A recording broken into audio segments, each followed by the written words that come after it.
السلام علیکم ورحمۃ اللہ وبرکاتہ۔ بسم اللہ الرحمن الرحیم، والحمد للہ رب العالمین، والصلاة والسلام علی رسول اللہ وعلی آلہ واصحابہ واتباعہ الی یوم الدین، اما بعد۔ الحمدللہ ہم نے جو درس شروع کیا تھا، من حقق التوحید دخل الجنت بغیر حساب ولا عذاب،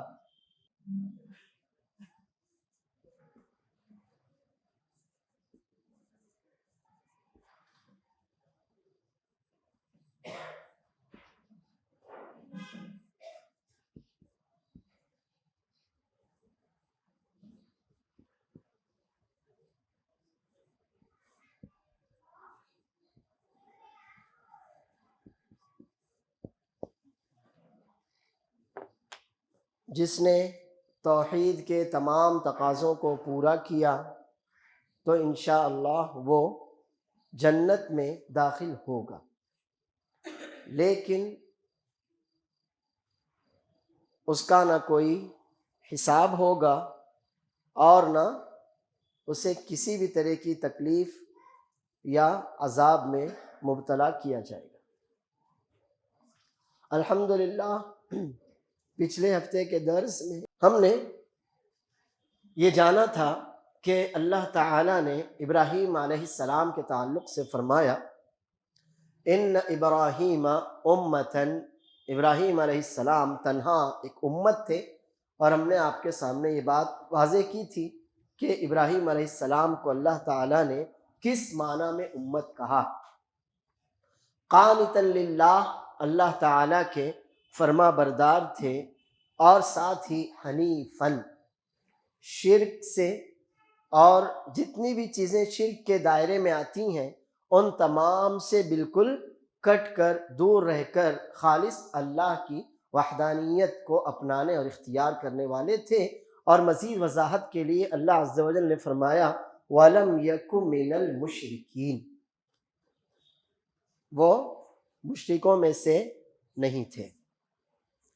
اب اس کے بعد درس آگے بڑھتا ہے اور آپ کے سامنے انشاءاللہ ایک بہت ہی عظیم روایت آنے والی ہے۔ وہ روایت آپ کے سامنے یہ بات واضح کرتی ہے کہ بہت سے خوش نصیب لوگ انشاءاللہ وہ ہوں گے، اللہ ہمیں بھی ان میں شامل کرے، انشاءاللہ وہ ہوں گے کہ جو جنت میں جائیں گے، ضرور جائیں گے انشاءاللہ، مگر ان کے ساتھ جو مزید اللہ تعالیٰ کی عنایت ہوگی، مزید اللہ عز و جل کا فضل اور اس کی نوازش ہوگی، وہ یہ ہوگی کہ اللہ تعالیٰ ان سے کسی بھی طرح کا کوئی بھی حساب نہیں لے گا، اور جب حساب ہی نہیں ہوگا تو انشاءاللہ کسی بھی طرح کا عذاب بھی نہیں ہوگا، نہ ان کو حساب کا سامنا کرنا پڑے گا اور نہ ہی کسی بھی طرح کے عذاب میں وہ اللہ کے فضل اور رحمت سے مبتلا ہوں گے۔ اب آئیے دیکھتے ہیں وہ لوگ کون ہیں۔ اس سلسلے میں ایک بہت ہی عظیم روایت ہے جسے امام بخاری اور امام مسلم رحمہم اللہ نے اپنی کتابوں میں ذکر کیا ہے۔ وہ روایت یہ ہے کہ عبداللہ بن عباس رضی اللہ عنہما کہتے ہیں اللہ کے رسول صلی اللہ علیہ وسلم فرماتے ہیں کہ میرے سامنے امتیں پیش کی گئیں اور میرے سامنے انبیاء پیش کیے گئے، تو میں نے دیکھا کہ کوئی نبی ہیں جن کے ساتھ ایک یا دو آدمی ہیں، کوئی نبی ایسے بھی ہیں کہ ان کے ساتھ کوئی بھی نہیں ہے، وہ تنہا ہیں۔ یہاں میں رکتا ہوں اور رک کر ہم اس بات پر، اس مسئلے پر غور کرتے ہیں کہ اللہ کے رسول صلی اللہ علیہ وسلم فرما رہے ہیں میں نے انبیاء کو دیکھا، انبیاء میرے سامنے پیش کیے گئے۔ کچھ انبیاء ایسے تھے جن کے ساتھ ایک یا دو افراد تھے، اور کچھ انبیاء ایسے تھے جن کے ساتھ لیس معہ احد، کوئی نہیں تھا۔ کیا کہہ رہی ہے حدیث؟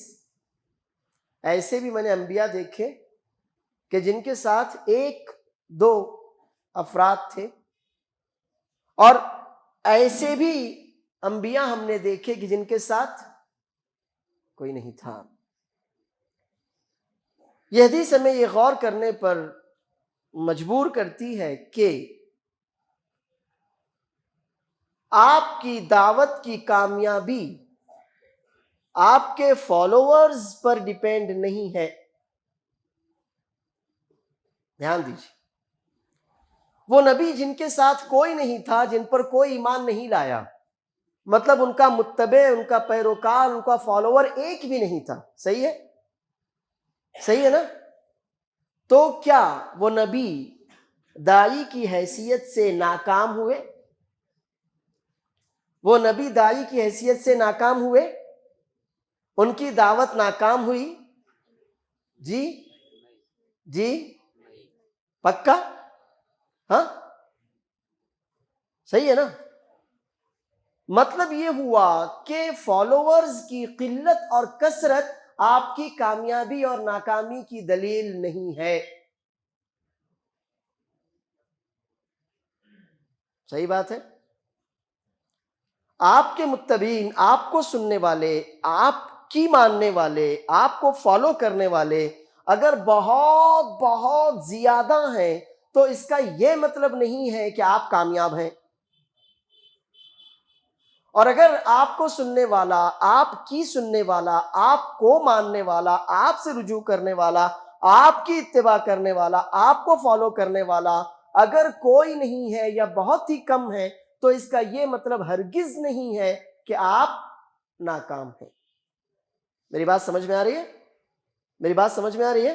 ہاں۔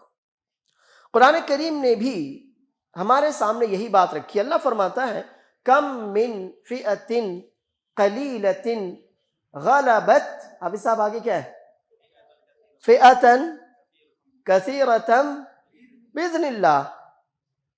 فالوورز کا کم یا تھوڑا ہونا یہ ناکامی کی علامت نہیں ہے۔ اگر ایسا ہی ہے تو وہ نبی جن کے اوپر ایک بھی آدمی نے ایمان نہیں لایا، آپ ان کو ناکام کہیں گے؟ ایسا ہی ہے نا؟ ایسا ہی ہے کہ نہیں؟ اگر ہم نے یہ معیار ٹھہرا لیا حق اور باطل کا، کامیابی اور ناکامی کا، کہ اگر فالوور زیادہ ہیں تو آپ کی دعوت کامیاب ہے، اور اگر فالوورز کم ہیں تو آپ کی دعوت یا آپ بحیثیت داعی ناکام ہیں، اگر یہی ہم نے معیار بنا لیا تو ہمارے اس معیار پر تو بہت سے انبیاء بھی پورے نہیں اتریں گے۔ اللہ فرماتا ہے وَمَا يُؤْمِنُ أَكْثَرُهُمْ، حافظ صاحب آگے کیا ہے؟ وَمَا يُؤْمِنُ أَكْثَرُهُمْ بِاللَّهِ إِلَّا وَهُمْ مشرکون۔ اکثر لوگ مشرک ہیں تو باقی تو اقلیت ہی بچی نا۔ جب اکثریت ایک طرف ہو گئی تو باقی اقلیت بچی کہ نہیں؟ جب میجورٹی ایک طرف تو دوسری طرف مائنورٹی۔ اگر اکثر تو اکثر کا اپوزٹ تو اقل ہی ہوگا، زیادہ کا اپوزٹ کیا ہوتا ہے؟ کم۔ کم۔ تو حدیث پر غور کیجئے، اور کبھی بھی کسی بھی چیز کی کثرت سے دھوکہ مت کھائیے۔ حدیث پر غور کیجئے، اور کبھی بھی کسی بھی چیز کی کثرت سے دھوکہ مت کھائیے۔ ہو سکتا ہے کل کو کوئی آدمی آپ کے پاس آئے اور آپ سے یہ کہے کہ ہمارے امام کے فالوورز تو کروڑوں میں ہیں، اربوں میں ہیں، آپ کا تو کوئی نظر نہیں آتا، تو آپ کو حوصلہ ہارنے کی، ہمت پست کرنے کی، گردن جھکانے کی کوئی ضرورت ہے یا نہیں ہے؟ جی نہیں۔ اس لیے کہ حق تو وہ سونا ہے جس کے خریدار کم ہوتے ہیں۔ حق وہ سونا ہے، ہر آدمی کو اس تک پہنچنے کی قوت، حیثیت، استطاعت نہیں ہوتی۔ حق وہ چاند ہے جسے چھونا ہر ایک کے بس کی بات نہیں ہے۔ اسی لیے آپ پائیں گے ہر زمانے میں ہر علاقے میں حق کے فالوورز کم رہے ہیں. رسول اللہ صلی اللہ علیہ وسلم بھی فرماتے ہیں بدأ الاسلام غریبا وسيعود كما بدأ. اسلام جب آیا تھا نا دنیا میں تو ایک انجانا دین تھا، اجنبی تھا، کوئی اس کو پہچاننے والا، کوئی اس کی ہاں میں ہاں ملانے والا، کوئی اس کو حق بولنے والا، کوئی اس کی اتباع کرنے والا نہیں تھا. اجنبیت تھی، وحشت تھی، تنہائی تھی. اور ایک وقت ایسا آئے گا کہ دوبارہ سے اسلام کیسا ہو جائے گا؟ جیسا تھا. تاریخ اپنے آپ کو دہراتی، تاریخ اپنے آپ کو دہراتی ہے. آج کوئی اوپر ہے تو کل وہ نیچے آنے والا ہے. تو میرے بھائیوں، میری بہنوں، اللہ عز و جل مجھے اور آپ کو ہمیشہ حق پر ثابت رکھے، ثابت قدم رکھے. حدیث جو میں نے آپ کے سامنے رکھی وہ حدیث صحیح بخاری اور صحیح مسلم کی ہے، متفق علیہ روایت ہے. مطلب صحت کے اونچے معیار پر. اگر کہا جائے کہ حدیث یہ صحیح بخاری اور صحیح مسلم کی ہے تو اس کا مفہوم یہ ہوتا ہے کہ اب یہ صحت کے صحیح ہونے کے سب سے اونچے معیار پر ہے کہ اس سے اونچا اور کوئی معیار نہیں ہو سکتا. اب نبی کریم صلی اللہ علیہ وسلم فرماتے ہیں کہ میرے سامنے انبیاء پیش کیے گئے اور انبیاء کی امتیں بھی پیش کی گئی. میں نے انبیاء میں سے جن کو دیکھا تو دیکھا کہ کسی کے ساتھ تو ایک جماعت ہے، کسی کے ساتھ ایک دو یعنی چند افراد ہیں. وَالنَّبِيُّ لَيْسَ مَعَهُ أَحَدٌ. اور ایسے بھی نبی میں نے دیکھے علیہم الصلاۃ والسلام کہ جن کے ساتھ کوئی نہیں تھا. اس سے ہم نے یہ نتیجہ اخذ کیا کہ کوئی آپ کی بات مانے یا نہ مانے یہ آپ کی دعوت کی کامیابی یا ناکامی کی دلیل نہیں ہے. کوئی آپ کو فالو کرے یا نہ کرے یہ آپ کی کامیابی اور ناکامی کی دلیل نہیں ہے. ورنہ تو پھر آپ انبیاء کو کیا کہیں گے؟ سمجھ میں آیا نا؟ جی ہاں. تو یقیناً ان کی دعوت بھی کامیاب تھی اور یقیناً وہ بھی داعی کی حیثیت سے کامیاب تھے. نقصان اور ناکامی ان لوگوں کے حصے میں آئی جنہوں نے ان انبیاء کی قدر نہ کی. نقصان اور ناکامی، نقصان اور ناکامی ان لوگوں کی قسمت بنی جنہوں نے ان انبیاء کی قدر نہیں کی. اللہ کے رسول صلی اللہ علیہ وسلم فرماتے ہیں پھر میرے سامنے ایک امت پیش کی گئی جس سے کافی دور تک کا حصہ گر گیا تھا. بہت کثیر تعداد کی امت پیش کی گئی. تو میں نے سمجھا کہ یہ میری امت ہے.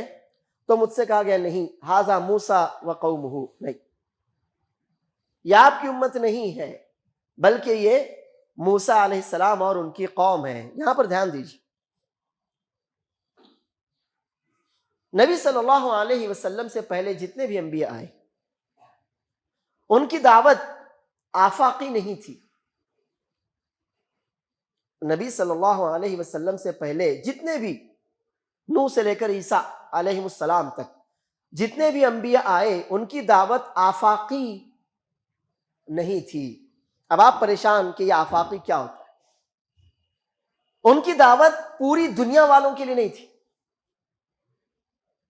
نبی صلی اللہ علیہ وسلم سے پہلے جتنے بھی انبیاء آئے ان کی دعوت پوری دنیا والوں کے لیے نہیں تھی. آپ قرآن کریم اٹھائیے، پڑھیے. ابراہیم نے کہا یا قومی، نوح نے کہا یا قومی، ہود نے کہا یا قومی، صالح نے کہا یا قومی، شعیب نے کہا یا قومی، موسیٰ نے کہا یا قومی، عیسیٰ نے کہا یا قومی. پڑھ ڈالیے قرآن. لیکن محمد صلی اللہ علیہ وسلم نے کہا یا قومی کہیں نہیں ملے گا. آپ کو ملے گا ہی نہیں، بلکہ جہاں بھی ملے گا امتی ملے گا. جہاں بھی ملے گا کیا ملے گا آپ کو؟ امتی ملے گا. تو یہ کہا گیا ھذا موسیٰ وقومہ. اس سے یہ معلوم ہوتا ہے کہ اگر موسیٰ علیہ السلام کی قوم کے باہر کا کوئی فرد یہودیت قبول کرتا ہے تو اس کی اس یہودیت کا کوئی اعتبار ہوگا یا نہیں ہوگا؟ نہیں ہوگا. کیوں نہیں ہوگا؟ کیونکہ موسیٰ کی دعوت ہمارے اور آپ کے لیے تھی ہی نہیں. موسیٰ علیہ السلام کی دعوت ہمارے اور آپ کے لیے تھی ہی نہیں. کس کے لیے تھی؟ قوم یہودیوں کے لیے تھی، بنو اسرائیل کے لیے تھی. اور چونکہ فرعون سے سامنا تھا اس لیے فرعون کے لیے تھی. سامنا تو فرعون سے ہی تھا نا، بس بقیہ کسی کے لیے نہیں تھی. تو مجھ سے بتایا گیا کہ یہ موسیٰ اور ان کی قوم ہے. پھر ایک اور بڑی امت میرے سامنے پیش کی گئی اور کہا گیا ہذہ امتک. فرق کیا بتایا گیا مجھ کو؟ کیا کہا گیا؟ ہذہ امتک، اے نبی، اے محمد صلی اللہ علیہ وسلم، ہاں اب یہ آپ کی امت ہے. بات یہاں پوری نہیں ہوئی، اصل تو باقی. وَمَعَهُمْ 70,000 يَدْخُلُونَ الْجَنَّةَ بِغَيْرِ حِسَابٍ وَلَا عَذَابٍ، جو ہمارے آج کے موضوع کا اصل مدعا ہے. وَمَعَهُمْ کتنا بتایا؟ 70,000.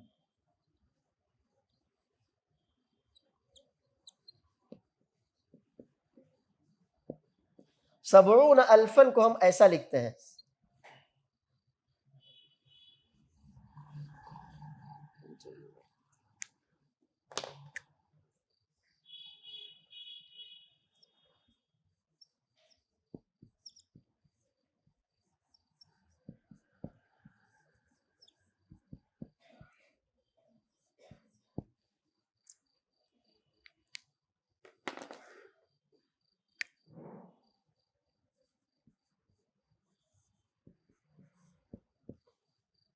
یہ ہے اصل بات.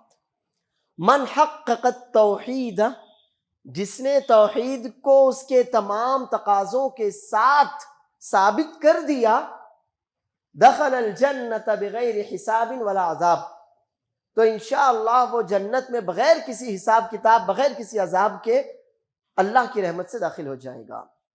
تو مجھے بتایا گیا کہ یہ آپ کی امت ہے اور آپ کی امت میں 70,000 کم ہے کہ زیادہ ہے؟ ہاں زیادہ ہے؟ کم ہے؟ ہاں ایسے ہے. یہ ہمارے سوچنے کے اعتبار سے. گلاس میں آدھا گلاس پانی ہو تو آپ میں سے کوئی کہے گا آدھا گلاس بھرا ہوا ہے اور کوئی کہے گا آدھا گلاس. دونوں جواب صحیح، دونوں جواب صحیح. جتنا بڑا یہ فضل اور شرف ہے، جتنا بڑا یہ فضل اور شرف ہے، اس اعتبار سے یہ تعداد بہت زیادہ ہے. یہ فضل اور یہ شرف بہت بڑا ہے نا، بڑا ہے کہ نہیں ہے؟ بڑی فضیلت ہے، یہ بڑا مرتبہ ہے. اس کے اعتبار سے یہ 70,000 تعداد بہت زیادہ ہے، بہت زیادہ ہے. لیکن جتنی بڑی یہ امت ہے اور جتنی اچھی یہ امت ہے اور جتنی افضل یہ امت ہے، اس کے اعتبار سے یہ تعداد کم ہے. سمجھ میں آ رہی میری بات؟ تو اب کریں کیا؟ تو اللہ کی رحمت سے امید رکھیں. کیا کریں ہم؟ اللہ کی رحمت سے امید رکھیں، انشاءاللہ آگے وہ بھی آئے گا. تو ان کے ساتھ 70,000 افراد ایسے ہیں جو انشاءاللہ جنت میں بغیر کسی حساب اور عذاب کے داخل ہوں گے. رسول اللہ صلی اللہ علیہ وسلم نے یہ جملہ ارشاد فرمایا اور کسی ضرورت سے اپنے گھر میں چلے. صحابہ کرام رضی اللہ عنہم اجمعین میں بات چیت ہونے لگی کہ کون وہ خوش نصیب کون ہوں گے، اتنے اونچے مقام اور مرتبے والے وہ کون لوگ ہوں گے، جتنے منہ اتنی باتیں.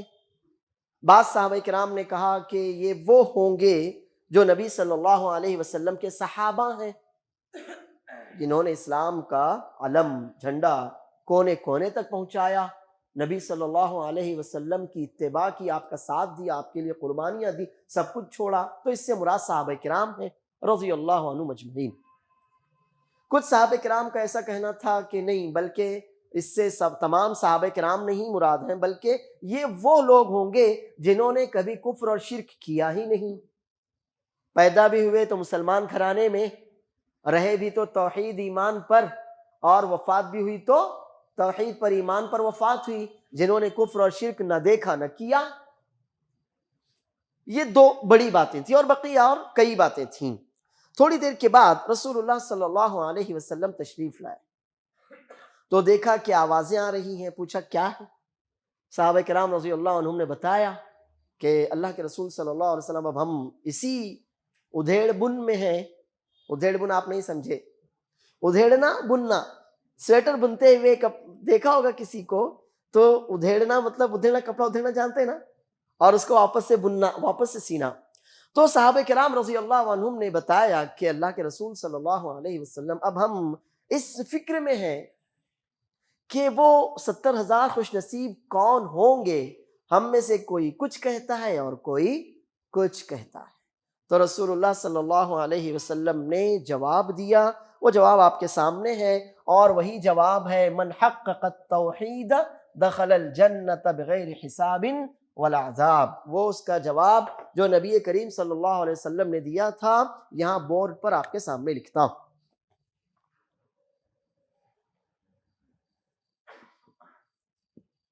ہم الذین، وہ لوگ ہوں گے، نمبر 1،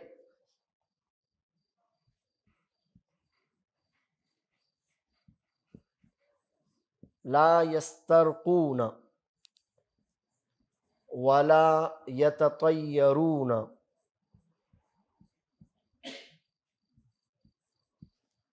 ولا یکتوون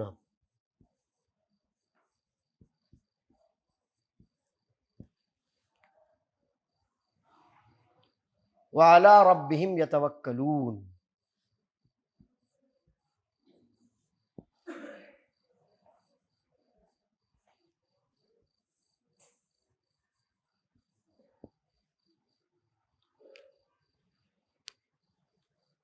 نبی صلی اللہ علیہ وسلم نے جواب دیا ہم الذین لا یسترقون ولا یکتوون ولا یتطیرون۔ آگے پیچھے ہو گیا، کوئی بات نہیں، بات وہی ہے۔ ہم الذین لا یسترقون ولا یکتوون ولا یتطیرون وعلی ربہم یتوکلون۔ یہ وہ لوگ ہیں جو، معافی چاہتا ہوں، رقیہ نہیں کرتے۔ کیا نہیں کرتے؟ رقیہ۔ بہت زیادہ ہے شاید آپ لوگوں کے یہاں پر نا، ہے نا بہت، تو احتیاط کیجیے۔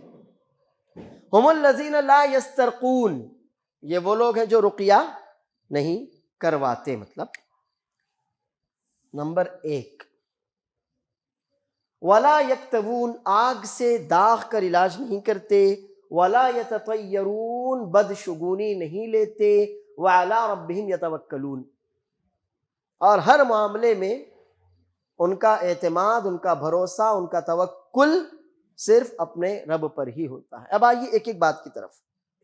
ہم الذین لا یسترقون، رقیہ نہیں کرواتے، دم نہیں کرواتے۔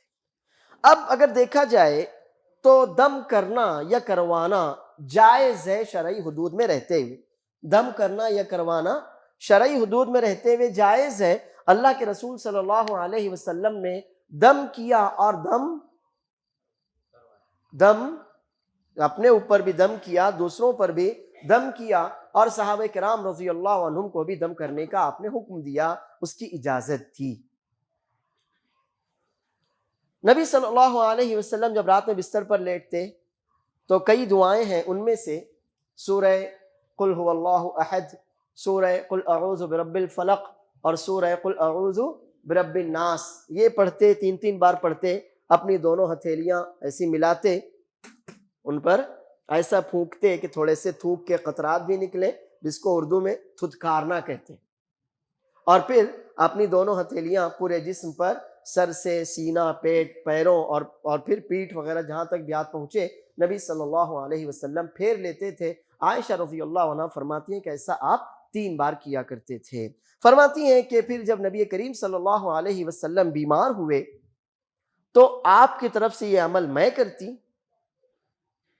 لیکن جب ہاتھ پھیرنے کی بات آتی تو میں نبی صلی اللہ علیہ وسلم کا ہی ہاتھ آپ کے جسم پر پھیرتی تھی، رجاء برکتہا، کیونکہ نبی صلی اللہ علیہ وسلم کے ہاتھ میں اللہ عز و جل نے برکت رکھی تھی جو عائشہ کے ہاتھ میں نہیں تھی۔ تو معلوم اور ایسے ہی فرماتی ہیں کہ ہم میں سے جب کوئی بیمار ہو جاتا آپ کے اہل خانہ میں سے تو نبی صلی اللہ علیہ وسلم اس پر یہ صورتیں دم کیا کرتے تھے۔ ایسے ہی اس کے علاوہ بھی کئی اور دعائیں ہیں جو نبی صلی اللہ علیہ وسلم نے دم کرنے کے لیے سکھائی ہیں، اور نبی صلی اللہ علیہ وسلم فرماتے بھی ہیں لا رقیۃ الا من عین او حمۃ، اور یہ حدیث جو میں آپ کے سامنے رکھ رہا ہوں یہ آپ کی کتاب التوحید میں موجود ہے، اور اسی کے تحت یہ پوری حدیث ذکر کی گئی ہے۔ راوی ہیں عبد الرحمن حسین بن عبد الرحمن رحمہ اللہ، تابعی ہیں، وہ کہتے ہیں کہ میں سعید بن جبیر رحمہ اللہ، یہ بھی تابعی ہیں، بڑے مفسرین محدثین اور فقہاء میں ان کا شمار ہوتا ہے، کوفہ کے رہنے والے تھے، عبداللہ بن عباس رضی اللہ عنہما کے بڑے پائے کے درجے کے شاگردوں میں سے ہیں، اور حجاج بن یوسف ثقفی کے ہاتھوں یہ شہید ہوئے۔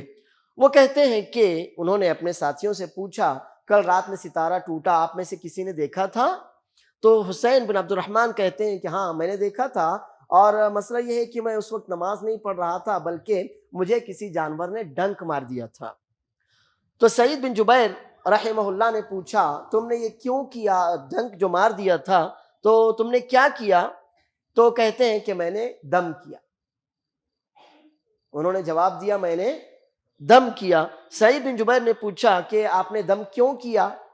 تو انہوں نے حدیث بیان کی، انہوں نے کہا کہ ہم سے شعبی، امام شعبی عامر بن شراحیل شعبی رحمہ اللہ تابعی ہیں، انہوں نے یہ بیان کیا کہ ہم سے بریدہ بن حصیب رضی اللہ عنہ نے بیان کیا کہ نبی صلی اللہ علیہ وسلم نے فرمایا لا رقیۃ الا من عین او حمۃ، نظر بد ہو جائے یا جانور ڈس لے، ڈنک مار دے، الگ الگ چیزیں ہیں، ڈسنا اور ڈنک مارنا، اللہ محفوظ رکھے، جانور ڈنک مار دے یا ڈس لے تو رقیہ کیا جا سکتا ہے، تو رقیہ کیا جا سکتا ہے۔ تو چونکہ امام شعبی نے مجھے نبی صلی اللہ علیہ وسلم کی حدیث بتائی لہٰذا میں نے رقیہ کیا، دم کیا۔ تو سعید بن جبیر رحمہ اللہ نے کہا جی ہاں آپ نے جو سنا اس پر عمل کیا تو آپ نے بہت اچھا کام کیا، لیکن اب میری بھی حدیث سنو۔ وہ کہتے ہیں کہ عبداللہ بن عباس، جیسے کہ میں نے بتایا یہ عبداللہ بن عباس رضی اللہ عنہما کے بڑے شاگردوں میں سے ہیں، وہ کہتے ہیں ہم سے عبداللہ بن عباس رضی اللہ عنہما نے بیان کیا کہ نبی صلی اللہ علیہ وسلم نے فرمایا امتیں میرے سامنے پیش کی گئیں تو میں نے دیکھا کہ کچھ انبیاء ایسے ہیں جن کے ساتھ تو جماعتیں ہیں، کچھ انبیاء ہیں جن کے ساتھ ایک دو افراد ہیں، اور کچھ انبیاء ایسے بھی ہیں کہ جن کے ساتھ صرف ایک ہی فرد ہے، یا ایک بھی کسی کے ساتھ ایک بھی فرد نہیں ہے۔ پھر اس کے بعد میں نے ایک بڑی جماعت دیکھی، مجھے خیال ہوا کہ شاید یہ میری امت ہو، تو بتایا گیا کہ نہیں یہ موسیٰ اور ان کی قوم ہے، موسیٰ اور ان کی امت ہے۔ پھر اور ایک بڑی جماعت میں نے دیکھی تو بتایا گیا کہ یہ آپ کی امت ہے، اور ان کے ساتھ 70,000 افراد ہیں یدخلون الجنت بغیر حساب ولا عذاب۔ آپ کی اس امت میں ایسے 70,000 خوش نصیب افراد ہیں جو جنت میں بغیر کسی حساب و عذاب کے داخل ہو جائیں گے۔ نبی صلی اللہ علیہ وسلم نے یہ جملہ ارشاد فرمایا اور کسی ضرورت سے اپنے گھر میں گئے، آپ کی غیر موجودگی میں صحابہ کرام رضی اللہ عنہم کے یہاں پر اب بحث چھڑ گئی کہ وہ خوش نصیب کون ہوں گے۔ جب نبی صلی اللہ علیہ وسلم واپس آئے تو آپ نے فرمایا ہم الذین لا یسترقون ولا یتطیرون ولا یکتوون وعلی ربہم یتوکلون۔ اب یہ حدیث آپ کے سامنے پوری ہو گئی، اس کے باوجود تھوڑی سی حدیث ابھی باقی ہے، اور انشاءاللہ ایک خوش نصیب صحابی کا نام ہم اس حدیث کے آخر میں انشاءاللہ جانیں گے کہ وہ کون ہیں۔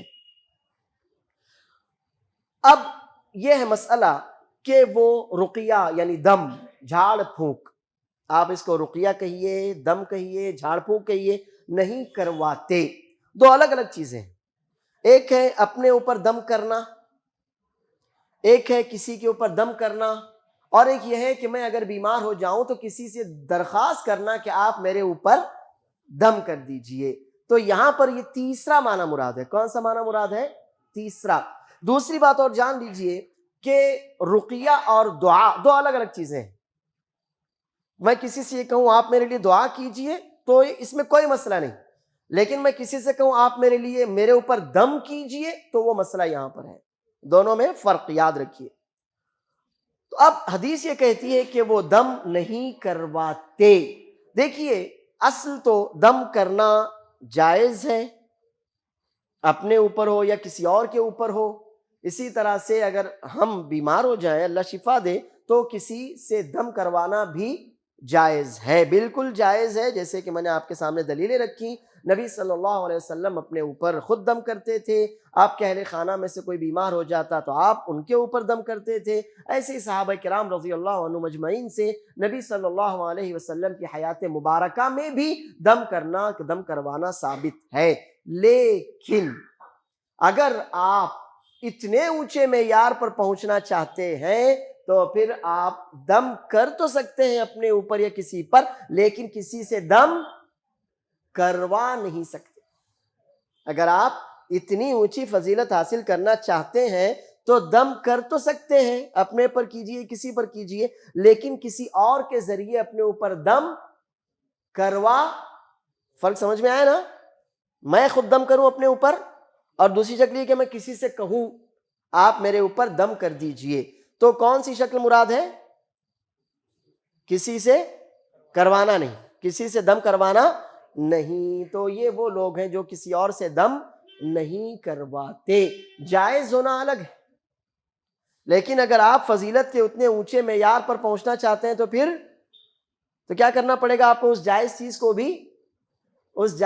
کو بھی چھوڑنا پڑے گا۔ یہاں ایک بات اور دھیان میں رکھیے کہ دوا علاج کروانا اور دم جھاڑ پھونک کروانا دو الگ الگ چیزیں ہیں۔ دوا علاج کروانا اور دم جھاڑ پھونک کروانا دو الگ الگ چیزیں ہیں۔ سمجھ میں آ رہی ہے بات؟ یعنی آپ کے سر میں درد ہے، آپ نے کوئی گولی کھا لی، آپ کو سردی ہو گئی، آپ نے سردی کی گولی کھا لی، آپ اللہ نہ کرے کسی بیماری میں مبتلا ہوئے، آپ نے اس بیماری کا کوئی علاج کروا لیا، ڈاکٹر سے کوئی دوائی لے لی، انجیکشن لگوا لیا، سلائن لگوا لی، تو یہ دوا، یہ کیا ہے؟ دوا ہے، علاج۔ لیکن یہاں پر جو شکل ہے وہ دوا والی شکل نہیں ہے، بلکہ کون سی والی شکل ہے؟ دعا بمعنی رقیہ، دم جھاڑ پھونک۔ کون سی شکل ہے یہ؟ تو آپ یہ نہ کہنا کہ نہیں میں دوا بھی نہیں کرواؤں گا، نہیں، وہ تو کروانا ہے۔ یہاں پر جس چیز کی بات چل رہی ہے وہ دوا والی بات نہیں ہے، وہ کون سی بات ہے؟ وہ دم جھاڑ پھونک والی بات ہے۔ تو اگر آپ بیمار ہو جائیں، آپ اپنے اوپر دم کر لیں، لیکن کسی دوسرے سے درخواست نہ کریں، کسی دوسرے سے درخواست نہ کریں۔ بات واضح ہے ہماری؟ جی ہاں۔ تو یہ وہ لوگ ہیں جو دم جھاڑ پھونک نہیں کرواتے۔ اب یہ بھی بات ہو جائے کہ دم کرنا اور کرانا اگر جائز ہے تو اس کی کیا حدود ہیں؟ سب سے پہلی بات تو یہ کہ جو دعا آپ پڑھ کر پھونک رہے ہیں اپنے اوپر یا کسی پر، وہ قرآن اور سنت سے ثابت ہو۔ سب سے پہلی بات تو یہ ہے کہ جو دعا آپ اپنے اوپر یا کسی اور پر پھونک رہے ہیں وہ کہاں سے ثابت ہو؟ یا تو اللہ کے کلام سے، یا تو پھر نبی صلی اللہ علیہ وسلم کے کلام سے ثابت ہو۔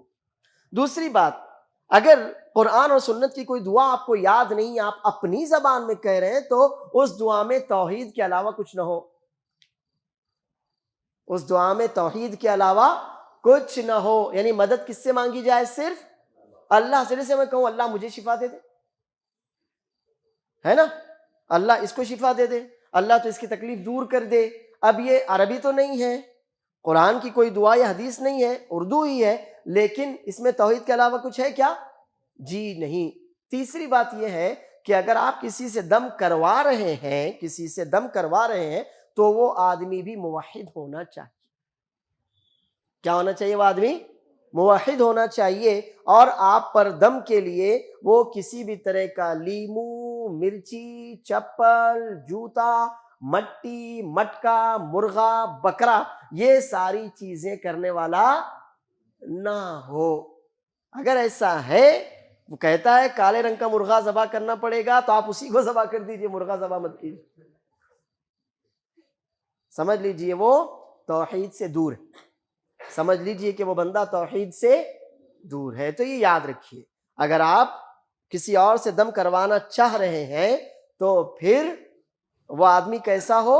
موحد ہو، اور آپ کو یقین ہو کہ وہ آپ پر جو دم کرے گا وہ کہاں سے کرے گا؟ قرآن اور سنت سے ہی دم کرے گا۔ اور چوتھی بات یہ ہے کہ ہمارے سلف نے رقیہ کو، دم کرنے کو پیشہ، روزگار کا ذریعہ، سورس آف انکم نہیں بنایا۔ ہمارے سلف نے رقیہ، دم کرنے کو پیشہ، روزگار کا ذریعہ، سورس آف انکم بنایا یا نہیں بنایا؟ نہیں بنایا۔ تو آپ یہ کام نہ کریں۔ اب اگر بات سمجھ میں آ گئی ہوگی تو پہلا ٹکڑا پورا ہوا، اور وہ یہ ہے کہ یہ خوشبخت نیک نصیب لوگ وہ ہیں جو دم نہیں کرواتے۔ سمجھ میں آ گیا نا؟ آپ اپنے اوپر دم کر لیں، آپ خود کسی پر دم کر لیں، مگر کسی اور سے اپنے اوپر دم نہ کروائیں۔ دوسری ان میں جو اچھی صفت ہے وہ یہ ہے وَلَا يَتَطَيَّرُونَ۔ یہ لفظ جو ہے آپ کے سامنے، یہ طائر سے ہے۔ طائر یعنی پرندہ۔ ہمارے یہاں بھی تو جب کوا کائیں کائیں کرتا ہے تو مہمان آنے والے ہوتے ہیں، ہے نا؟ یہ ساری خرافات نعوذ باللہ ہم موحدین میں بھی تو ہے، اللہ بچائے، ہم کو ہدایت دے کہ نہیں ہے نا؟ بلی جب زیادہ ہی رات میں میاؤں میاؤں کرتی ہے تو کسی کی موت ہونے والی ہوتی ہے۔ یہ ساری خرافات ہیں نا؟ جی لا حول ولا قوت الا باللہ۔ بلی کو کس نے بتایا بھائی موت ہونے والی ہے؟ اور کوے کو کس نے بتایا آپ کے یہاں پر مہمان آنے والے ہیں؟ یہ سب خرافات ہیں، اور صرف ان کو خرافات نہ سمجھیے، یقین جانیے یہ ساری شرک کی جڑیں۔ کاہے کی جڑیں ہیں؟ کہاں سے آئی یہ گندگیاں ہمارے اندر؟ ہندوانہ معاشرے کے ساتھ بہت زیادہ گھل مل کر رہنے سے آئیں۔ ہمارے سلف، یا یوں کہہ لیجئے نبی صلی اللہ علیہ وسلم نے جو کہا ہے نا کہ بروں کے ساتھ مت رہو، ہے نا؟ یہ تو کلیئر ہے نا؟ تو ہم ہندوستانی مسلمانوں کی جو ایک بہت، جو بھی کہہ لیجیے اللہ معاف کرے، رہی وہ یہ کہ ہمارا لین دین، معاملات ساتھ غیر مسلموں سے رہا، تو جانے میں انجانے میں بہت سی ان کی برائیاں، بہت سی ان کی بدعقیدگی کی باتیں ہمارے اندر چلی آئیں، اور ہم کو اس کا احساس بھی نہیں ہوا۔ ہمارے یہاں بھی تو نعوذ باللہ ہاتھ میں کھجلی ہوئی تو پیسہ ملنے والا ہوتا ہے کہ نہیں ہوتا؟ کیا ہے یہ سب؟ ہے نا؟ ٹھیک ہے، بلی راستہ کاٹ جاتی ہے تو آپ اس کا برا نہیں مانتے، وہ اس کے راستے گئی، آپ اپنے راستے گئے۔ کوئی کام آپ کا بگڑ گیا تو آپ نہیں کہتے آپ صبح صبح کس کا چہرہ دیکھا تھا، ہو سکتا ہے اپنا ہی آئینے میں دیکھ لیا ہو۔ تو یہ کیا ہے معلوم آپ کو؟ شرک۔ معلوم آپ کو یہ کیا ہے؟ شرک ہے۔ اس سے پرہیز، اس سے بچنا، اس کو سمجھنا بہت زیادہ ضروری ہے۔ تو وہ لوگ جو بدشگونی بھی نہیں لیتے، وہ لوگ جو بدشگونی بھی نہیں لیتے، بہت سے لوگ ہیں 3 کا ہنسا ان کے لیے اچھا نہیں ہوتا، 7 کا ہنسا چاہیے ان کو، 12 چاہیے، 15 نہیں چاہیے، 3 13 کام بگاڑا بولتے ہیں، ایسا کچھ؟ نعوذ باللہ، یہ سارا شرکیات، کفریات اور خرافات ہے۔ تو اگر آپ توحید کے اونچے معیار پر اپنے آپ کو لے جانا چاہتے ہیں تو جتنی مثالیں، نمونے میں نے آپ کے سامنے پیش کیا، ان سے بھی توبہ کرنی پڑے گی۔ اب رہا مسئلہ یہ کہ کبھی کبھی، اب انسان ہے، دل نازک ہے، کبھی کبھی دل میں ایسی بات آ جاتی ہے، کبھی کبھی دل میں ایسی کوئی بات آ جاتی ہے، تو کیا کریں؟ تو آخری ٹکڑا ہے نا، وَعَلَىٰ رَبِّهِمْ يَتَوَكَّلُونَ۔ کیا کریں؟ اپنے رب پر بھروسہ کریں، اور ایک چھوٹی سی دعا یاد کر لیجئے، اللہم لا طیر الا طیرک ولا خیر الا خیرک، اللہم لا طیر الا طیرک، اے اللہ تیرے حکم سے یہ بدشگونی کوئی نقصان نہیں پہنچا سکتی، ولا خیر الا خیرک، اور خیر تو وہی ہے جو تو مجھ کو دے، ولا قوت الا بک، اور اللہ تیرے علاوہ ہماری اپنی کوئی قوت، کوئی حیثیت نہیں ہے۔ اللہم لا خیر الا خیرک ولا طیر الا طیرک ولا قوت الا بک۔ چھوٹی سی دعا یاد کر لیجئے۔ اور اس کے بعد یہ بھی ہے کہ کوئی بھی بات ایسی ہو جائے، آپ کے سامنے آ جائے، تو وہ آپ کو اپنی نیت، اپنے قصد، اپنے ارادے اور اپنے عمل سے روکنے کا سبب نہ بنے۔ کوئی بھی بات ایسی ہو جائے،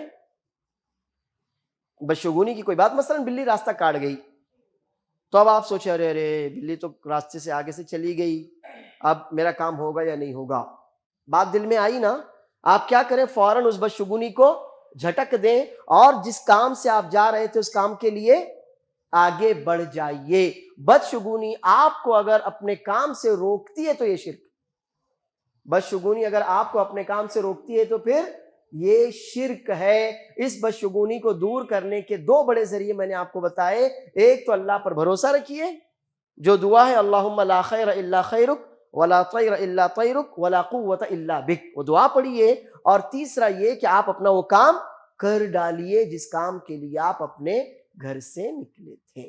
تو یہ وہ لوگ ہیں جو نہ رقیہ دم کرواتے ہیں، نہ کسی بھی طرح کی بدشگونی لیتے ہیں۔ جیسے الو، مجھے بتائیے الو، کیا الو اگر کسی جگہ ہو تو الو کے وہاں رہنے سے وہ جگہ ویران ہو جاتی ہے؟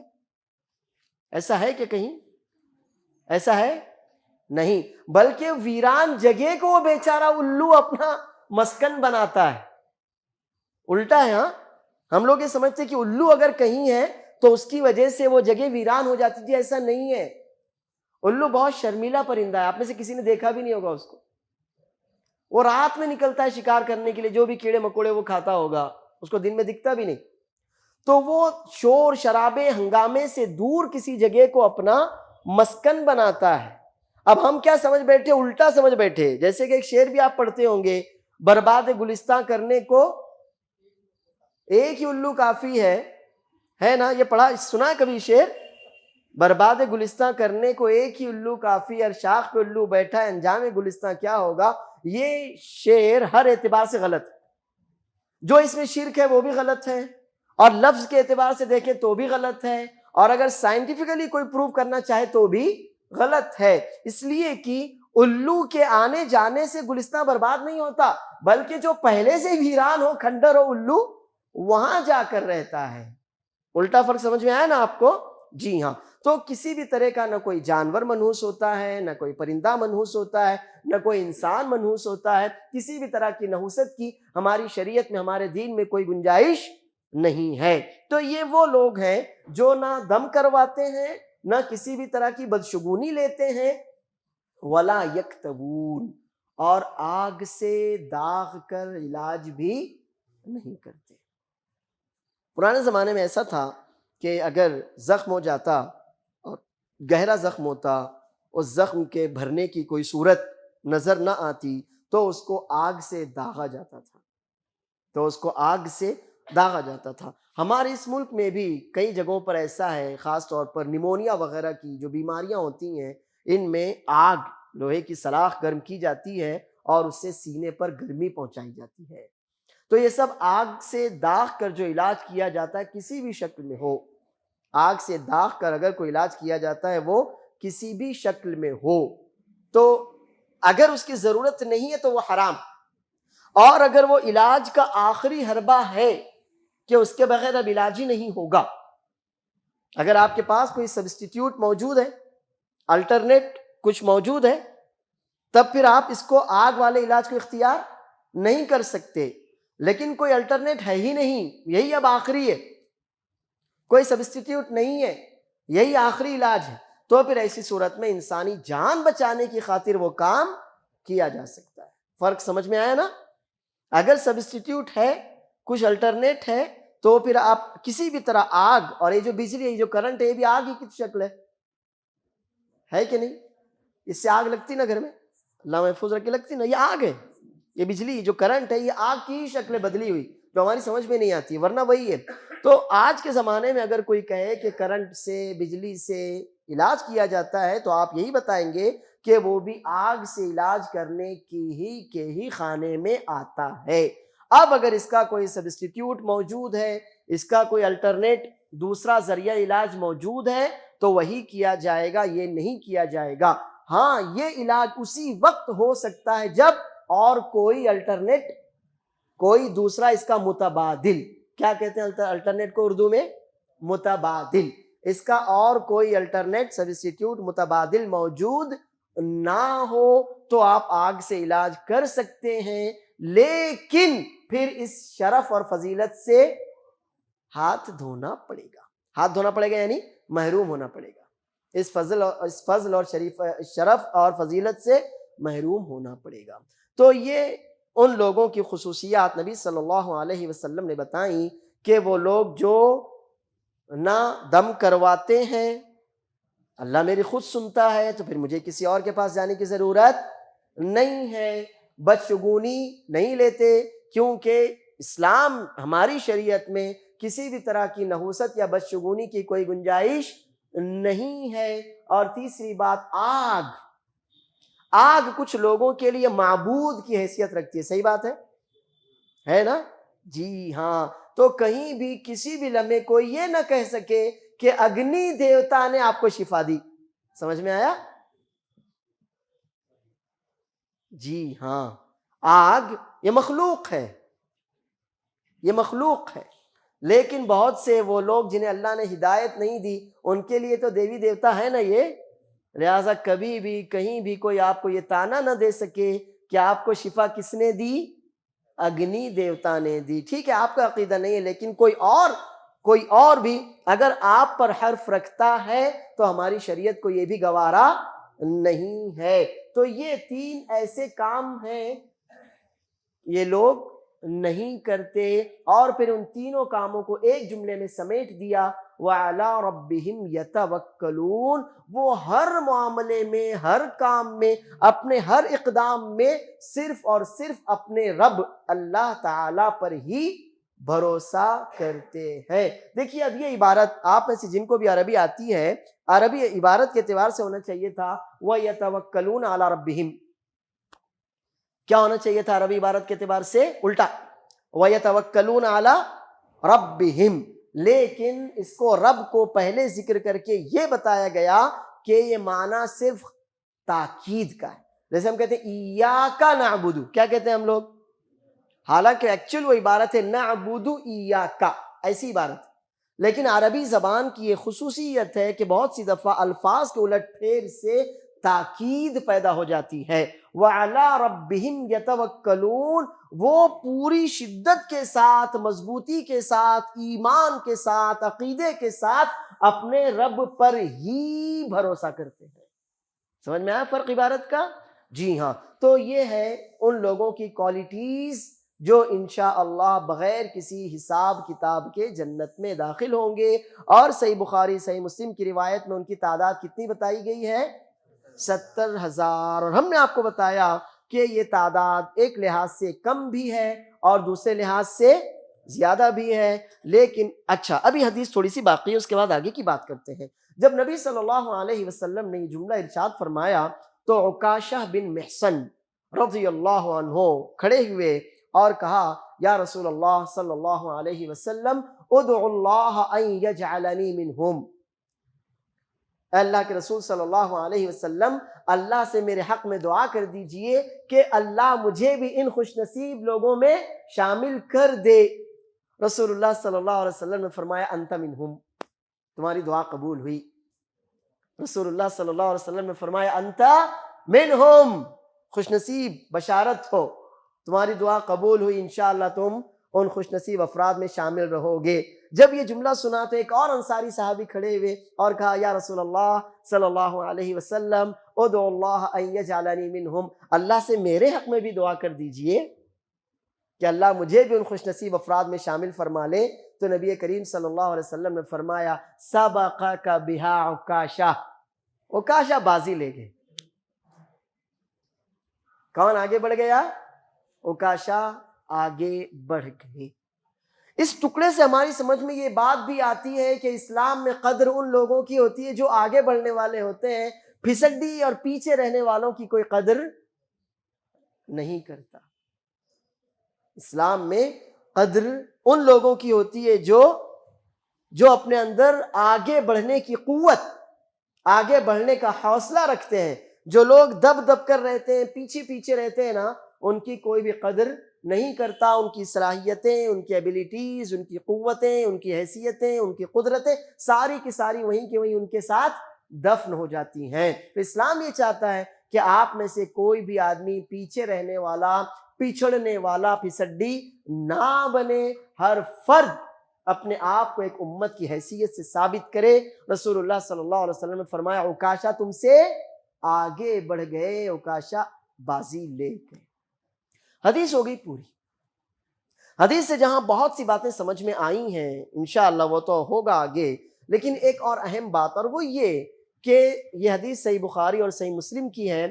سنن ترمذی میں ابو عبیدہ بن جراح رضی اللہ عنہ کی روایت ہے، جس سے علامہ البانی رحمہ اللہ نے اور شعیب ارنبوط وغیرہ کئی علماء کرام نے صحیح قرار دیا ہے، اور وہ الفاظ انشاءاللہ ہمارے اور آپ کے جوش میں مزید اضافہ کریں گے۔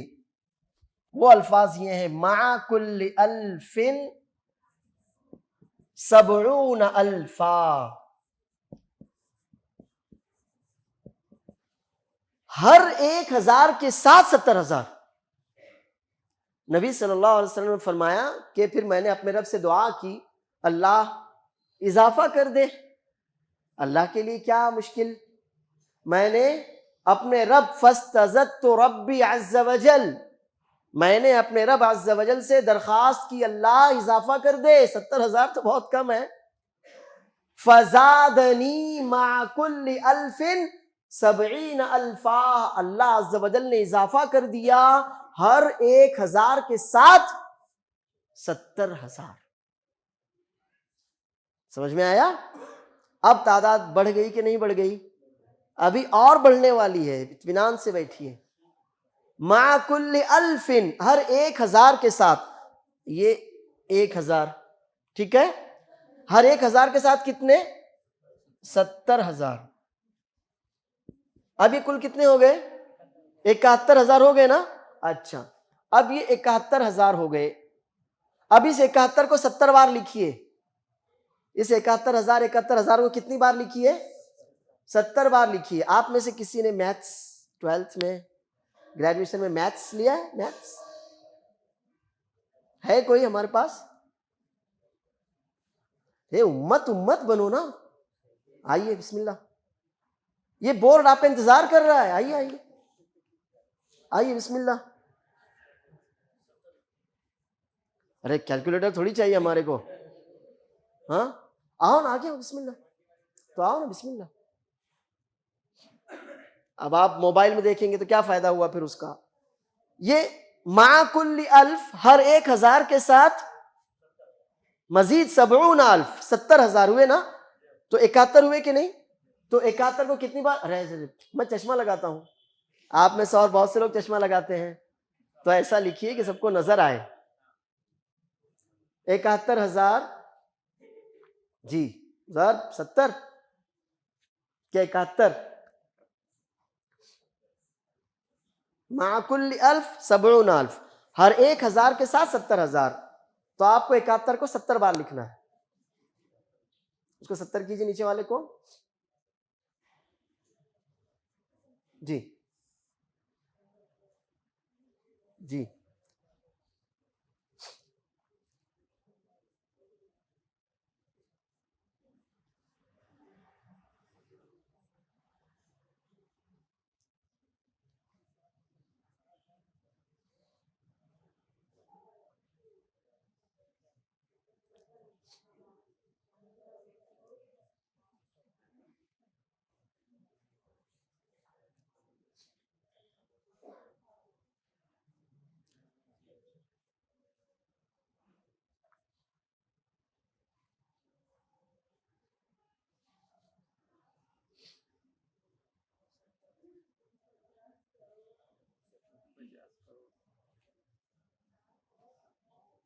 اب شاہنواز بھائی نے حساب یہاں کر دیا، ٹھیک ہے نا؟ یہ جو آپ نے عدد لکھا ہے، یہ اوپر بڑے اس میں لکھیے، آپ اتنا بڑا لکھیے کہ دور سے لوگوں کو بغیر چشمے کے نظر آئے، اور بڑا لکھو، بڑا لکھو۔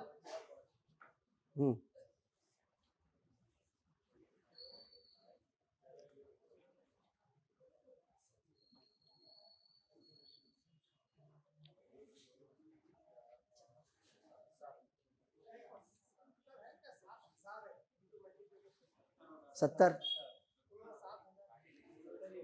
آپ دیکھ لیجئے، غلط ہوگا تو آپ آ کے صحیح کر سکتے ہیں.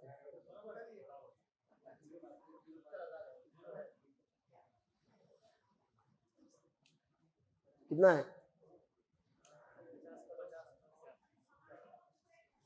49 کروڑ. ایسا ہی نا؟ آپ نے ایک زیرو زیادہ لگا دیے کیا؟ ایک زیرو زیادہ ہو گیا. 7 زیرو ہونا برابر ہے. ٹھیک ہے نا؟ کروڑ 10 کروڑ تو ارب ہو گیا وہ تو. 50 کروڑ 70 لاکھ نا. ہاں تو ایک زیرو بڑھا دیے نا آپ لوگوں نے. اب صحیح ہے، اب صحیح ہے. 7 زیرو نہیں آئیں گے، 7 زیرو آئیں گے. اللہ اکبر، تب تو بہت آگے بات بڑھ گئی ہے نا. اللہ اکبر. دیکھو الحمدللہ. پھر سے ہم لکھتے ہیں اس کو. اگر 7 زیرو ہیں، دیکھیے کتنا ہوا. 1 2 3 4 5 6 7. اتنا پکا. اللہ اکبر. اب اس کو پڑھیے. دیکھیے، اکائی، دہائی، سینکڑا، ہزار، 10,000، لاکھ، 10 لاکھ، کروڑ، 10 کروڑ، ارب. 4 ارب 97 کروڑ ہے نا. کتنے؟ نہیں 4 تو نہیں آئیں گے، 6 آ سکتے. ہاں 70. کتنا آئے گا؟ 4 زیرو آئیں گے.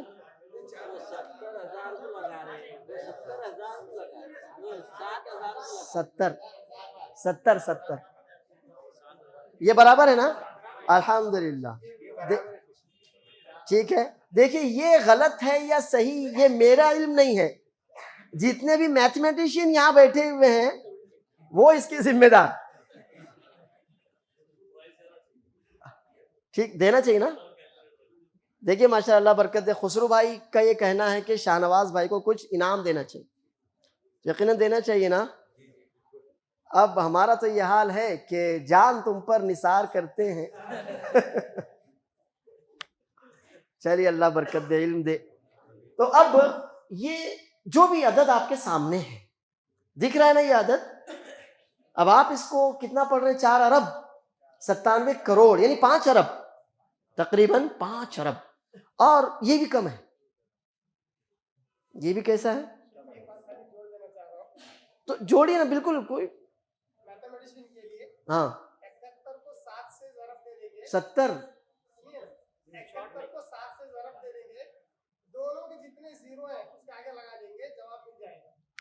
یہ بھی یہ لو بسم اللہ. 71 کو 7 سے ضرب دیں گے اور باقی کے دونوں کے زیرو لگا دیں گے.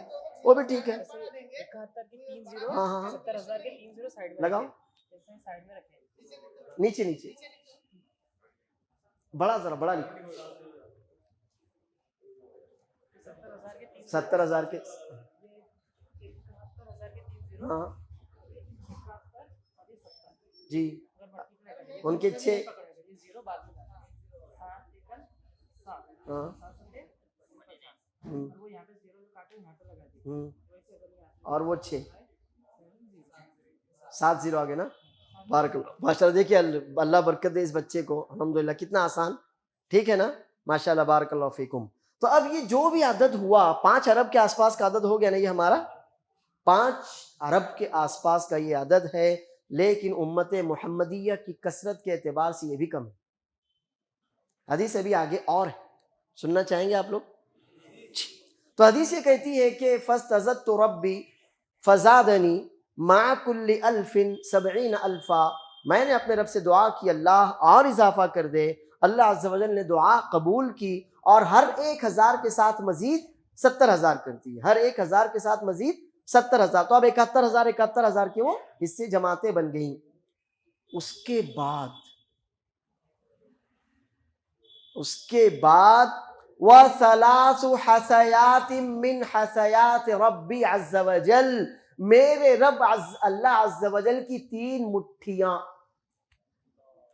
اب کیا بچا؟ اللہ عز و جل کی مٹھیاں ہم ایمان رکھتے ہیں. دیکھیے اللہ عز و جل کی انگلیاں ہیں، اللہ تعالیٰ کے ہاتھ ہیں، اللہ تعالیٰ دیکھتا ہے، اللہ تعالیٰ سنتا ہے، اللہ تعالیٰ کلام بات کرتا ہے، اللہ تعالیٰ محبت کرتا ہے، اللہ تعالیٰ ناراض ہوتا ہے. یہ ساری صفات قرآن کریم اور احادیث نبویہ مطہرہ میں خود اللہ تعالیٰ نے اور اس کے رسول صلی اللہ علیہ وسلم نے بیان کی ہے. لہٰذا میرا اور آپ کا یہ فرض ہوتا ہے کہ ہم ان پر ایمان رکھیں. لیکن کیسے؟ تو ہم اس کیفیت کو، اس تشبیہ کو، اس مثال کو خود اللہ کے حوالے کر دیں. کیا کہیں؟ اللہ کے لیے جیسے مناسب ہے، جیسے اس کی اعلیٰ ذات اور شان کے لائق ہے، اس طرح سے اللہ کی وہ صفت ہے. ہمارا کام اس میں کیسے کیسے نہیں ہے، ہمارا کام اس پر ایز اٹ از جو کہ تو ایمان رکھنا ہے. تو ہم ایمان رکھتے ہیں. اللہ کے رسول صلی اللہ علیہ وسلم نے فرمایا اسی کے ساتھ وَثَلَاثُ حَسَيَاتٍ مِّنْ حَسَيَاتِ رَبِّي عَزَّ وَجَلَّ، اتنا تو ہے. اور اس کے بعد میرے رب اللہ عز و جل کی 3 مٹھیاں. سمجھ میں آیا؟ لیکن شرط ہے ہم الذین لا یسترقون ولا یکتوون ولا یتطیرون. نہ دم کروانا ہے، نہ کسی بھی طرح کی بدشگونی لینا ہے، نہ آگ سے داغ کر علاج کروانا ہے، اور اپنے ہر معاملے میں اللہ تعالیٰ پر ہی بھروسہ رکھنا ہے. اگر ہم نے انشاءاللہ اتنا سب پورا کیا تو یقیناً ان لوگوں میں انشاءاللہ ہم بھی شامل ہو جائیں گے. اللہ عز و جل ہم کو، ہمارے والدین کو، ہماری نسلوں کو، ہماری اولاد کو اللہ تعالیٰ ان خوش نصیب افراد میں شامل کر لے جن سے وہ دنیا میں بھی راضی رہتا ہے اور جن سے انشاءاللہ وہ آخرت میں بھی راضی ہوگا. یہ وہ خوش نصیب ہیں کہ جو انشاءاللہ اللہ عز و جل کی رحمت اور اس کے فضل سے جنت میں داخل ہوں گے. اللہ تعالیٰ ہم اور آپ کو اس کی توحید پر ثابت رکھے. ہمارا اوڑھنا، بچھونا، جینا، مرنا سب اللہ عز و جل کے لیے خالص ہو. آمین. وآخر دعوانا ان الحمد للہ رب العالمین. اگر آپ میں سے کسی کا کوئی سوال ہو تو آپ پوچھ سکتے. دیکھیے بات ہمارے سامنے یہ آئی ہے کہ ایک آدمی کو دم کروانے کی ضرورت پڑی. اس نے ایک کتاب و سنت سے دم کرنے والے شخص سے رابطہ کیا تو اس نے کہا کہ میں 8,000 روپے لوں گا. اس بیچارے کے پاس 8,000 روپے نہیں تھے تو وہ کسی دوسرے بابا کے پاس گیا اور 2,000 روپے میں اپنا علاج کروا لیا. یہ ہے خلاصہ. اب سوال اس کے پیچھے یہ ہے کہ وہ جو ایک مشرک کے پاس، بابا بدعتی کے پاس گیا، اس موحد کے نہ بولنے کی وجہ سے، تو اس کا وبال کس پر؟ سیدھی بات یہ ہے کہ اگر آپ کسی رکشہ سے جانا چاہیں، رکشہ والا آپ سے کہے کہ میں 20 روپے لوں گا، اب آپ رکشہ چھوڑ کر پیدل گئے اور آپ کا شادی کا کھانا تو چھوٹ گیا، تو وبال کس پر؟ بھئی وہ شرک کر رہا ہے، وہ بدعت کر رہا ہے، تو اللہ تعالیٰ اس کو تھوڑی چھوڑ دے گا کہ اس کی وجہ سے تو نے شرک کیا. اللہ کی یہاں پرابلم یہ کہ تو نے کیا. ٹھیک ہے نا؟ بات سمجھ میں آئی نا؟ تو اس نے جو شرک کیا اس کا وبال تو اسی کے اوپر ہے. اللہ نے تھوڑی کہا تھا شرک کر. میرے کسی عمل کی وجہ سے اگر وہ شرک کرتا ہے تو وہ اللہ کی یہاں چھوٹ تھوڑی جائے گا. ٹھیک ہے، میرا ابھی سائڈ سیکنڈری، لیکن جب وہ اللہ کے سامنے پیش ہوگا تو مشرک کی حالت سے پیش ہوا تو خلاص اس کا معاملہ ختم ہوا. اب پھر یہ کہ آپ مجھ سے کہہ سکتے ہیں کہ بھائی آپ نے غلط کیا، آپ کی سختی کی وجہ سے، یہ زیادہ پیسے طلب کرنے کی وجہ سے ایک آدمی سیدھے راستے سے ہٹ گیا. آپ یہ کہہ سکتے ہیں کہ اس کی وجہ سے دعوت کا کام متاثر ہوا، اس کی وجہ سے ایک آدمی جو توحید پر آ سکتا تھا وہ نہیں آیا. وہ ساری باتیں اپنی جگہ سیکنڈری ہیں، لیکن فرسٹ پرائیورٹی اس بات کو دی جائے گی کہ اس نے جو گناہ کیا تو اس گناہ کے کرنے کی وجہ سے اللہ کے سامنے وہ عذر پیش نہیں کر سکتا کہ اس بندے کے انکار کی وجہ سے میں نے گناہ کیا. تو وہ آدمی جو شرک کر رہا ہے وہ شرک کا گناہ پائے گا، اور وہ آدمی جو اس کے گمراہ ہونے کا یا ادھر جانے کا سبب بنا اس کا معاملہ اللہ کے حوالے ہے. لیکن اس نے شرک کر تو نہیں بولا تھا نا، اسے کہا تھا کہ شرک کر نہیں. تو بہرحال وہ کہہ سکتے ہیں کہ دعوت کی راہ میں اس کی وجہ سے رکاوٹ پیدا ہوئی، اس نے غلط کیا، اس نے خراب کیا، اس کو ایسا نہیں کرنا چاہیے تھا. واللہ اعلم.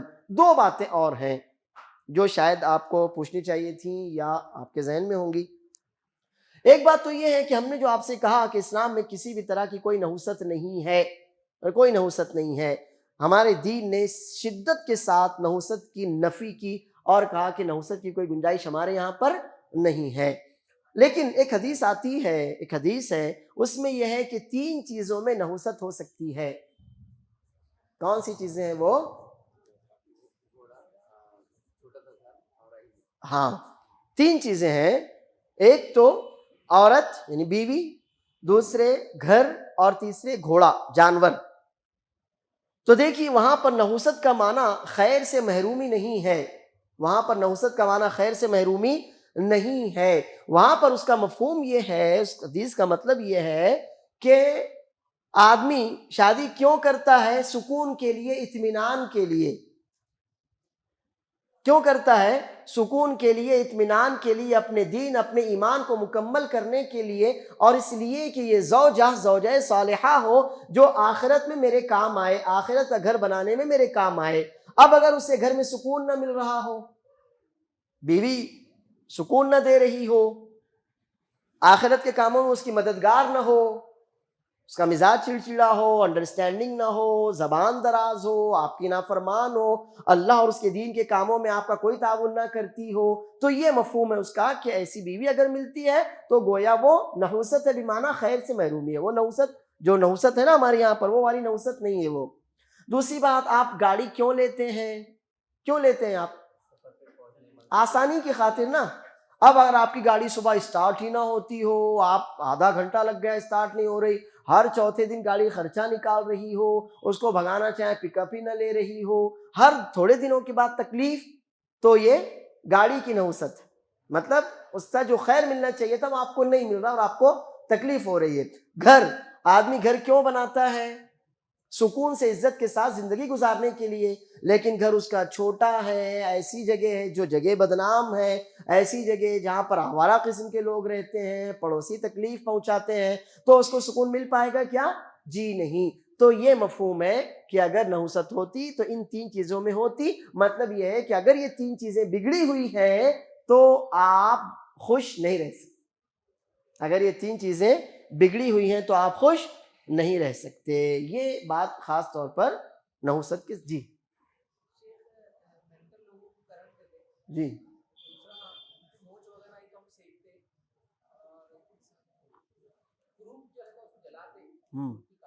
جی جی جی دیکھیے 3 سوال ہیں۔ ایک تو یہ کہ جو پاگل لوگ ہیں ان کا علاج ہوتا ہے کرنٹ کے ذریعے، دوسرا یہ ہے کہ ہڈی میں اگر ہمارے درد ہو، موچ وغیرہ ہو تو سینکتے ہیں، اور تیسرا علاج ہے کہ جو کروپ پیروں میں جو کانٹے وغیرہ کی وجہ سے بڑے بڑے ایسے پھوڑے ہو جاتے ہیں تو ان کو جلایا جاتا ہے۔ تو میں تو یہی کہوں گا، دیکھیے ہم نے کہا کہ الٹرنیٹ اگر علاج موجود ہے تو پھر الٹرنیٹ علاج آپ کو اختیار کرنا پڑے گا، لیکن اور کوئی اس کا سبسٹیٹیوٹ نہیں ہے، وہی آخری علاج ہے، تو پھر آپ وہ کر سکتے ہیں، لیکن دونوں ہی صورتوں میں اس شرف سے واللہ اعلم۔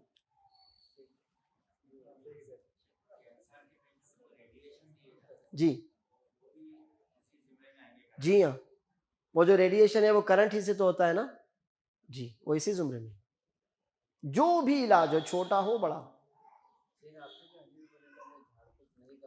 ہاں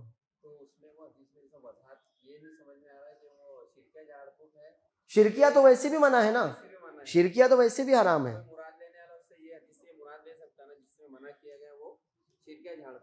اچھا اچھا اچھا جی جی اب مسئلہ یہ ہے کہ اگر کوئی یہ کہے کہ اس حدیث میں جو ہم الذین لا یسترقون، وہ لوگ دم نہیں کرواتے ہے نا، تو اگر کوئی اعتراض یہ کرے کہ اس کا مفہوم یہ ہے وہ شرکیہ دم نہیں کرواتے، اس لیے کہ رسول اللہ صلی اللہ علیہ وسلم نے بھی دم کیا اور صحابہ کرام نے بھی دم کیا اور کروایا، تو کیا ہم یہ کہہ سکتے ہیں ہم الذین لا یسترقون، یعنی ان لوگوں کی جو سب سے پہلی اچھائی یہ ہے کہ وہ شرکیہ دم نہیں کرواتے، تو ہم کہیں گے حدیث آپ کے مفہوم کا ساتھ نہیں دے رہی ہے، اس لیے کہ جس سے شرکیہ دم کروایا وہ تو نکل ہی گیا، خارج توحید ہو گیا، یہاں پر توحید میں رہنا ہے، جس نے شرکیہ دم کروایا وہ توحید میں رہا کیا؟ جس نے شرکیہ دم کروایا وہ توحید میں رہا کیا؟ نہیں رہا، وہ تو خارج ہو گیا نا۔ یہاں بات کس کی چل رہی ہے؟ جو ہماری ٹیم کا حصہ ہے اس کی بات چل رہی ہے. جو ہماری ٹیم سے بھاگ گیا وہ تو ختم ہوا. یہاں کس کی بات چل رہی ہے؟ موحدین کی بات چل رہی ہے. لہٰذا وہ مفہوم ہو ہی نہیں سکتا اس کا. واللہ اعلم.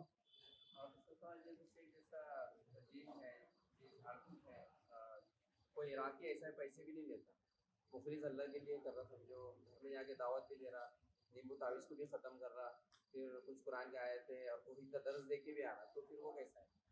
دیکھیے پروفیشنل نہیں ہوگا ایسا, کبھی کبھار ہم نے بتایا نا آپ کو کہ رقیہ پیشہ, پروفیشن, سورس آف انکم کے طور پر اختیار نہیں کیا جا سکتا, کیونکہ صحابہ کرام کے یہاں یہ پروفیشن نہیں تھا, یہ سورس آف انکم نہیں تھا. لیکن ایک عمل جائز ہے, اور آپ کے اس جائز عمل کی وجہ سے کسی کو فائدہ ہو رہا ہے, تو اللہ کے رسول صلی اللہ علیہ وسلم فرماتے ہیں من کان ینفع اخاہ فلینفعہ, اگر کوئی اپنے بھائی کو فائدہ پہنچا سکتا ہے تو اس کو فائدہ پہنچائے. تو بے شک جائز الگ چیز ہے, لیکن پیشہ بنانے کی بات ہم منع کرتے ہیں. اللہ عالم. اگر آپ لوگ اجازت دیں تو انشاءاللہ اگلے ہفتے پھر ملاقات ہوگی. وباللہ التوفیق وآخر دعوانا الحمد للہ رب العالمین.